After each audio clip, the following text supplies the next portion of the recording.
આ રહ્યા તમારા પ્રશ્નપત્રો. વ્હાઇટનિંગ ફ્લુઇડની છૂટ નથી. જો કોઈની પાસે તે હોય તો કૃપા કરી મને સોંપી દો. દરેકને શુભેચ્છાઓ. સમય પૂરો થયો. કૃપા કરી તમારી ઉત્તરવાહીઓ મને આપો. મેડમ, વ્હાઇટનિંગ ફ્લુઇડની છૂટ કેમ નથી? વ્હાઇટનિંગ ફ્લુઇડ એક હાનિકારક પદાર્થ છે. જો શ્વાસમાં લેવાઈ જાય તો તે મગજ અને ચેતાતંત્ર પર નકારાત્મક અસર કરે છે. તે ડ્રગ એડિક્શન તરફ પણ દોરી શકે છે. સરકારે 18 વર્ષથી નાના બાળકોને કરેક્શન ફ્લુઇડને વ્હાઇટનર્સના વેચાણ પર રોક લગાડી છે. ઠીક છે, હવે હું તે સમજી ગયો અને મારા મિત્રોને પણ આ જણાવીશ. Thank you ma'am. વિજય, આપણી શાળાની ઝોનલ ફૂટબોલ મેચ આવતા મહિને છે. તું ટીમનો ઉત્તમ ખેલાડી છે, પણ પ્રેક્ટિસ માટેના સેશન્સ છોડી દે છે. સર, મને ઠીક નથી લાગી રહ્યું. હું આવતીકાલે પ્રેક્ટિસ કરીશ. ઇરફાન, તું વિજય અંગે કંઈક જાણે છે? તે આજકાલ તણાવમાં દેખાય છે અને સામાન્ય વર્તન નથી કરી રહ્યો. તમે સાચું કહ્યું સર. હું એની સાથે વાત કરી જોઈશ. દુકાનદારને પોતાની દુકાન અહીંથી હટાવી લેવા કહો. સરકારી સૂચના અનુસાર 18 વર્ષથી ઓછી વયના વ્યક્તિ અને શૈક્ષણિક સંસ્થાઓની આસપાસના 100 મીટરના વ્યાસની અંદર જગ્યાઓમાં તંબાકુ ઉત્પાદનો વેચી શકાય નહીં.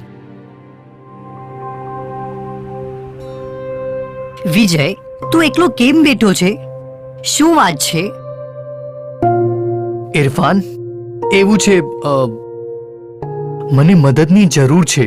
જેમ કે તું જાણે છે, હું મારા અભ્યાસમાં બરાબર નથી કરી રહ્યો અને પરીક્ષાઓ ટૂંક સમયમાં આવી રહી છે. આનાથી હું પુષ્કળ દબાણમાં આવી ગયો છું. તાજેતરમાં મારી પડોશમાં કેટલાક મોટા છોકરાઓની જૂથથી સાથે મારી મિત્રતા થઈ છે. કેટલાક દિવસો અગાઉ તેઓએ મને મારો તણાવ ઘટાડવા સિગરેટ્સ અને પાવડર જેવા કોઈ પદાર્થ ઓફર કર્યા. મેં તે અજમાવી જોયા અને હવે મને તેઓનું વ્યસન થઈ ગયું છે. તે છોકરાઓ મને ઘરેથી પૈસા ચોરી કરવા માટે કહે છે અને તેઓને આપવા કહી રહ્યા છે. ઓ વિજય, આ ભયાવહ છે. મને લાગે છે તારે તાત્કાલિક પોતાના માતા પિતા અથવા આપણા શિક્ષકોની મદદ લેવી જોઈએ. Thank you Irfan. હું આપણા પીટી શિક્ષક સાથે વાત કરીશ અને ફૂટબોલ પ્રેક્ટિસ સાથે નિયમિત રહેવા પ્રયાસ કરીશ. વિજય, જાગો. શું કોઈને ખબર છે કે તેને શું થયું છે? સર, એણે મને કહ્યું કેટલાક મિત્રો તેને પાવડર જેવો પદાર્થ પ્રસ્તુત કરી રહ્યા છે. ઓ નો, આ ગંભીર મુદ્દો છે. કૃપા કરી પ્રિન્સિપલને જાણ કરો અને ચાલો તેને હોસ્પિટલ લઈ જઈએ. કોઈક તેના માતા પિતાને પણ કોલ કરો. વિજય હવે જોખમ બહાર છે. અમે ડ્રગ એબ્યુઝના કેટલાક ચિહ્નો ઓળખી કાઢ્યા છે ને તેની સારવાર થોડાક દિવસ ચાલશે. આશા છે તે ઠીક થઈ જશે. થેન્ક યુ ડોક્ટર, તમે મારા દીકરાનું જીવન બચાવ્યું. હું અમારી સ્થાનિક પોલીસને અમારા વિસ્તારમાં થઈ રહી અસામાજિક પ્રવૃત્તિઓ અંગે નોંધ કરાવીશ.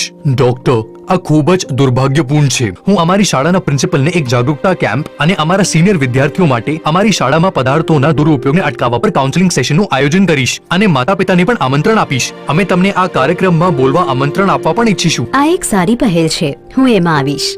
Thank you. પ્રિય વિદ્યાર્થીઓ, આલ્કોહોલ, તમાકુ અને ડ્રગ્સનું સેવન સામાન્યપણે કિશોરાવસ્થામાં શરૂ થાય છે. કેટલાક કુતૂહલ, સાથીઓના દબાણ, વ્યગ્રતા સાથે પાર પાડવા અને નબળા સ્વાભિમાનના કારણે અજમાવી છે. શૈક્ષણિક કામગીરી, જોડાણ અને શાળાકીય પ્રવૃત્તિઓમાં ભજવણી પર આની નકારાત્મક અસર પડે છે. તમારાના દરેકે ડ્રગ્સ અને હાનિકારક પદાર્થો ના કહેવી જોઈએ. તમારા માતા પિતા, શિક્ષકો અથવા મિત્રો સાથે વાત કરો અને ભરોસાપાત્ર વયસ્કો પાસે મદદ લો. મેડમ, શિક્ષકોને માતા પિતાને તમે કંઈ કહેવા માંગશો? પ્રિય શિક્ષકો અને માતા પિતા, કૃપા કરી બાળકો સાથે નિકટ સંબંધ વિકસાવો અને વાતચીત કરો. આ તેઓના સ્વાભિમાન અને વિશ્વાસ નિર્માણમાં મદદ કરશે. કૃપા કરી તેઓને સામાજિક રીતે ઉત્પાદક પ્રવૃત્તિઓમાં જોડાવા પ્રોત્સાહન આપો. આવો આપણે 100 તમાકુ મુક્ત શાળાઓને પ્રોત્સાહન આપીએ. તમારો આભાર. તેઓની વ્યક્તિગત ખાસિયતો અને તેઓ જે પર્યાવરણમાં રહે છે સહિતના વિવિધ પરિબળો બાળકો તથા યુવાન લોકોને માદક પદાર્થોના સેવન તથા તેના ઘટનાક્રમોના જોખમ પર લાવે છે. માદક પદાર્થો બાળકના માનસિક અને શારીરિક આરોગ્ય અને એકંદર સ્વાસ્થ્ય પર નકારાત્મક પ્રભાવ પાડે છે. માતા પિતા અને શિક્ષકોએ બાળકોને એવા જ્ઞાન અને કુશળતાઓથી સશક્ત બનાવવા જોઈએ જે તેઓના સ્વાભિમાન અને જવાબદાર નાગરિકો તરીકેની ક્ષમતાઓના નિર્માણમાં મદદ કરશે. વિદ્યાર્થીઓને સાથીઓના નકારાત્મક દબાણનો પ્રતિરોધ કરવાની આવશ્યકતા છે અને મિત્રો, શિક્ષકો, માતા પિતા અને ભરોસાપાત્ર વયસ્કો પાસેથી મદદ માંગવી જોઈએ. બાળકો, માદક પદાર્થોના દુરુપયોગ સામે લડવામાં તમે એકલા નથી. તમને માદક પદાર્થોના સેવનથી બચાવવા અને તેને લડત આપવાની આપણી એકીકૃત જવાબદારી છે.